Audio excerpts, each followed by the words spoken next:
The government shutdown is about to officially end any moment now, and what are the Democrats focused on? Are they focused on the economy, American workers, the national debt? No.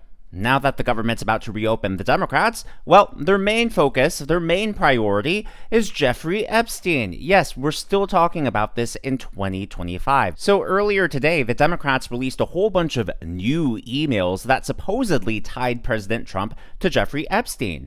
But unfortunately for the Democrats, they were caught editing and manipulating these emails in order to frame Trump. This is just one of the emails they released. From Jeffrey to Ghislaine Maxwell, I want you to realize that that dog that hasn't barked is Trump. Victim, redacted, spent hours at my house with him. He has never once been mentioned. Police chief, etc. I'm 75% there. And then Ghislaine Maxwell responded, I have been thinking about that.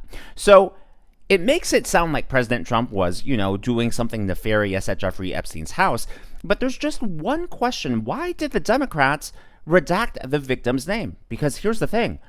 Her name was never redacted in the original version, according to the House Oversight Committee. Why did Democrats cover up the name when the estate did not redact it in the redacted documents provided to the committee?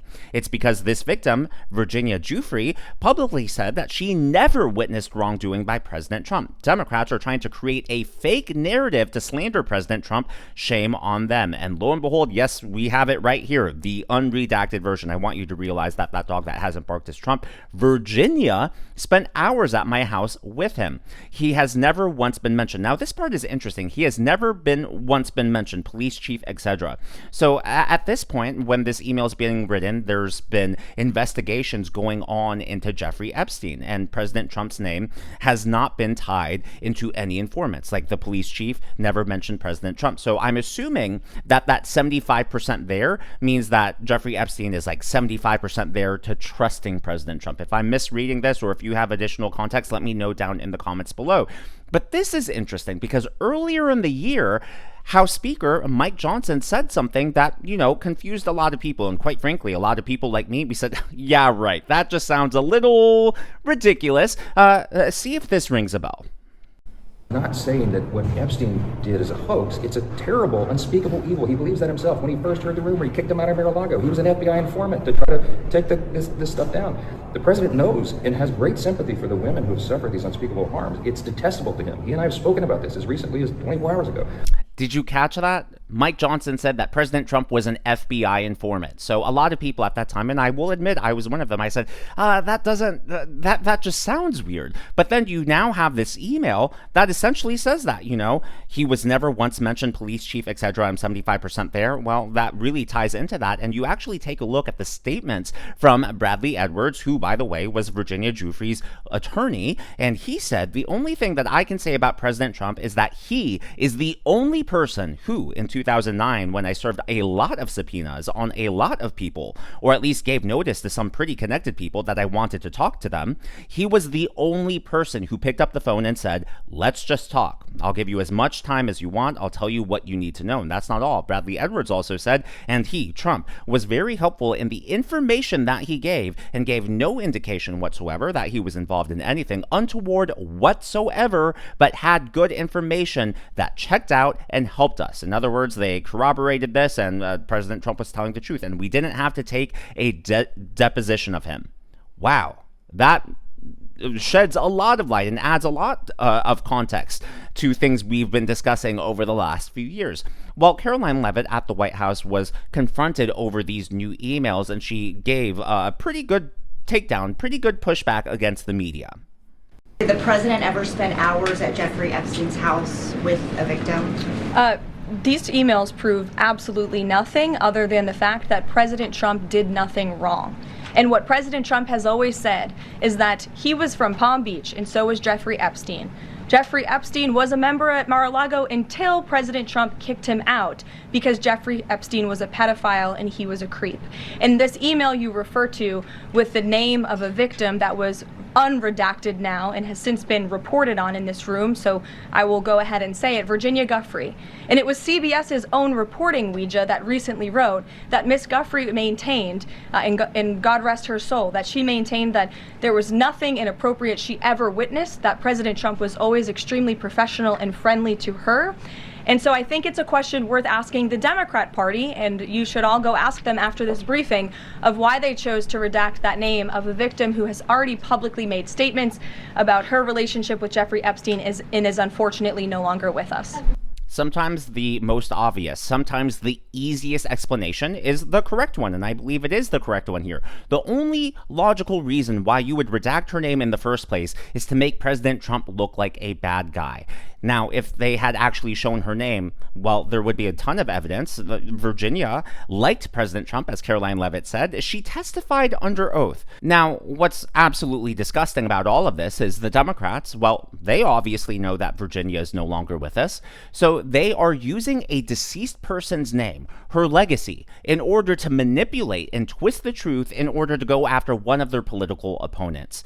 If they had nothing to hide, why redact her name in the first place? Oh, it's because Virginia's own words would actually prove that President Trump is innocent. So take a look at this. Don't forget, Virginia was under oath. She testified under oath in court. This is the court transcript here. The question. So, Donald Trump was, in your mind, you believe, a witness to the sexual abuse of minors? Ms. McCauley, let her finish. Objection. That mischaracterizes testimony. The witness, thank you. Special Master and Ms. McCauley, you can answer. So Virginia answers, I don't think Donald Trump participated in anything. That would have to be another assumption. I never saw or witnessed Donald Trump participate in those acts, but he was in the house of Jeffrey Epstein. I've heard he has been there, but I haven't seen him myself, so I don't know. Now, it wasn't just that. She also said this. Now, they were quoting words that were supposedly hers against her, which is why you see quotations here. So from Virginia, Donald Trump was also a good friend of Jeffrey's. That part is true. He didn't partake in any sex with any of us, but he flirted with me. It's true that he didn't partake in any sex with us, but it's not true that he flirted with me. Donald Trump never flirted with me. Now, again, I know that all sounds confusing, but she is reading statements that someone claimed was hers, and she's essentially debunking the statements, right? She's on the record, under oath, in a court of law saying Donald Trump never flirted with me. So there you have that on top of all of this. And there are two more emails that the Democrats released. We'll get to those, but I just really want to drive the point home here. So Virginia actually had a book, and this is what her ghostwriter had to say. A month before, weeks before the presidential election, she was a huge Trump fan. Two reasons for that. One, she had met Trump on numerous occasions because she worked at Mar-a-Lago Spa in Florida, which he owns. And her father also worked there and knew Trump pretty well. So she was introduced to Trump. He was kind to her. The second reason she wanted Trump to be president was because he campaigned on releasing the Epstein files. And she was... Obviously, the Epstein files have not been released, and a lot of people, yes, even in MAGA, have been very upset about that. Honestly, I believe that that has been a misstep on part of the administration, this steady drip, drip, drip that the Democrats are doing, and they're obviously trying to frame President Trump. Well, I just don't think it's good for the national discourse, and I think the sooner we can get this over with and just in the rearview mirror, the sooner we can focus on issues that actually matter, issues that affect our everyday lives. But there you have even her ghostwriter, someone she would have talked to a lot about her life experiences and the trauma of this horrible chapter of her life. Even the ghostwriter said, no, she looked up to President Trump. She liked President Trump. That's why the Democrats had to redact her name, because all of this is part of the public record.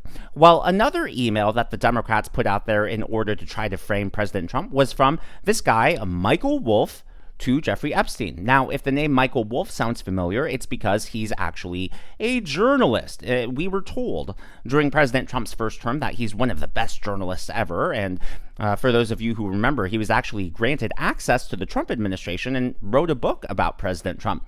Well, according to Business Insider, this is Michael Wolff, the author of the new explosive new Trump book, says he can't be sure if parts of it are true.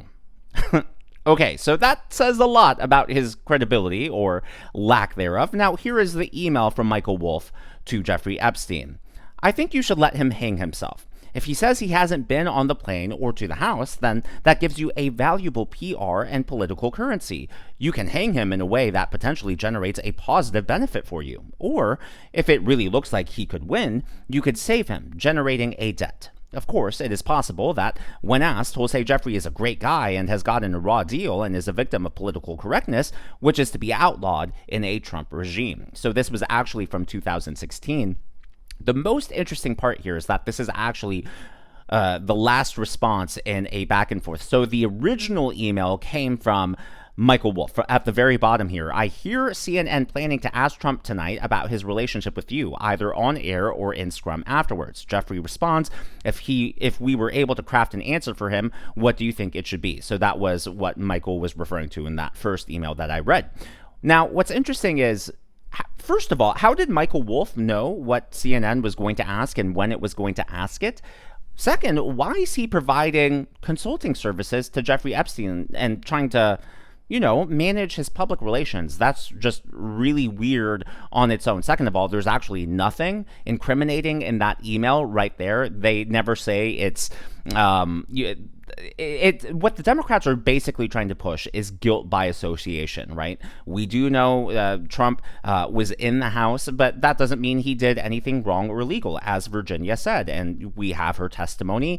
And basically, the Democrats, they put out that first email with Virginia, which sort of sets the stage psychologically for people who don't follow the news or people who don't do any fact checking. And then they put this other email out there. Again, it's a drip, drip, drip. And because none of these emails is a true, none of them is evidence. It's all just smoke, and it's intended to confuse people. When people are confused, they tend to jump to the worst conclusions, and I believe that that's what these emails are meant to do. By the way, Michael Wolff, speaking of not trusting him, well, you'll see it. I'm just going to present this clip with no commentary.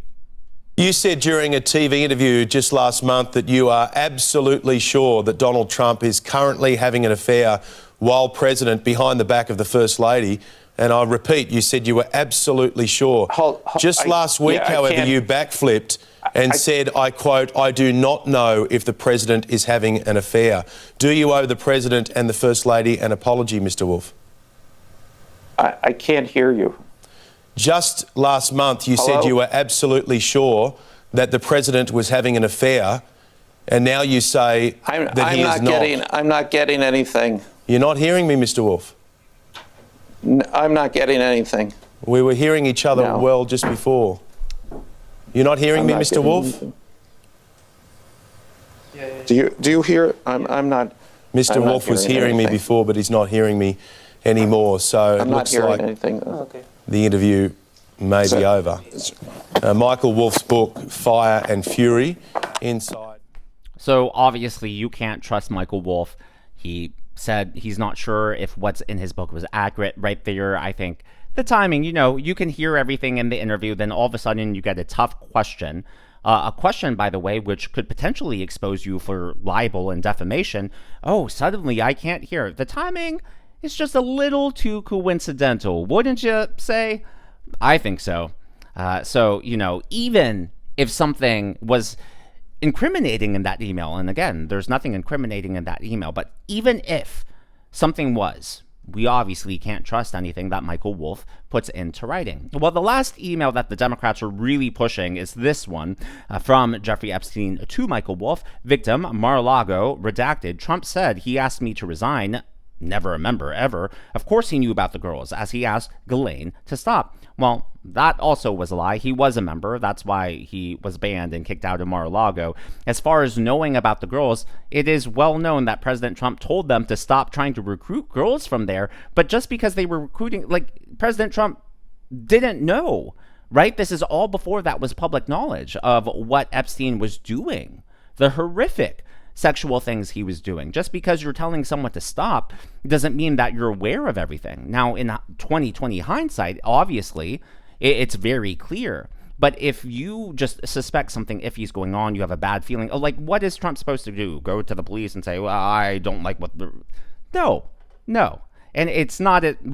I could go down the rabbit hole there, but I think all the evidence speaks for itself. As always, all of this is just my analysis and commentary. That is what's happening in the world of politics from my point of view, and I'd love to hear from you. So how much longer do you think we're going to have to deal with this Epstein stuff? Do you think that we're actually going to get all the files, whether it's the vote, whether it's the administration caving, or do you think that the administration is going to hold on to everything for whatever reason, and the Democrats are going to keep beating this drum? Now, I get it. President Trump did campaign on this. It's something he said numerous times, not just this cycle, but even in his first one.